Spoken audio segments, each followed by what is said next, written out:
Being a broadcast journalist has been the best possible education for being a crime fiction author because essentially they're the same thing. You're telling a riveting story with a character who you care about. You want the good guys to win and the bad guys to get what's coming to them. And in the end, you want to change the world a little bit and get some justice.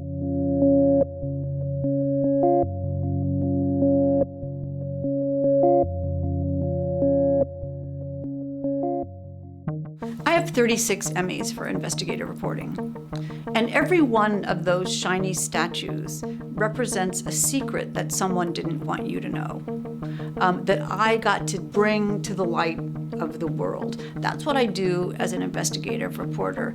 I remember when I was little, and I told my mom that when I grew up, I wanted to do something to leave a mark, to help people, and to make a difference. And in my career so far, we found problems in the 911 system that have sent emergency responders, police, and firefighters to the wrong address. We've gotten people's homes out of foreclosure and millions of dollars in refunds and restitution.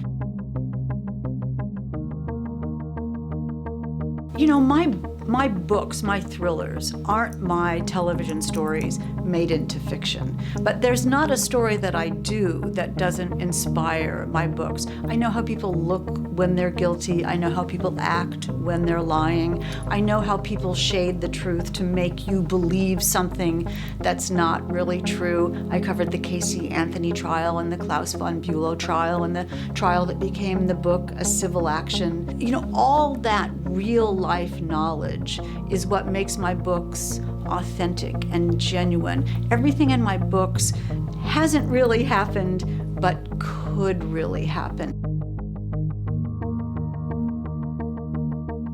The inspiration for the murder list came at the kitchen table. It was so crazy. My husband is a criminal defense attorney, and he was telling me about a particularly grisly murder case that he was working on. And I was thinking, what a good guy he is. You know, he's standing up for the rights of the individual. He's protecting him from the power of the prosecution. He's making sure that the jury knows that someone is innocent until proven guilty. And then I realized, in a murder trial, everyone thinks they're the good guy. The prosecution thinks they're doing the right thing.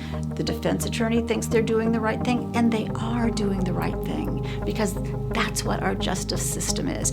And I wanted to write a thriller where they could pull out the rug from underneath the reader and have them gasping with surprise, and also have them thinking about, what does good mean?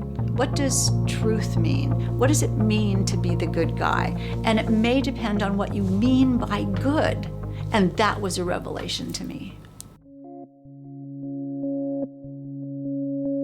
Fiction is such a mirror of real life, but it allows us to open the door to thoughts that we might never have before.